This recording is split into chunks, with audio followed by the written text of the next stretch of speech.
After we learn about how to say today's date and time, let me ask you, what about today is the 2nd of October 2025 and the time is morning 9:15. How do we say that? Okay, I'll tell you.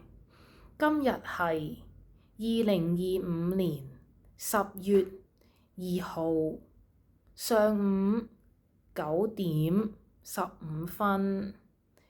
You will realize, oh, I didn't know the word 點 because I told you 時 is meaning hour, but here I say 點 because it's the way we talk informally.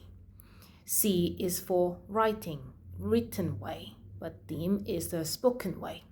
So 9點15分 meaning 9:15.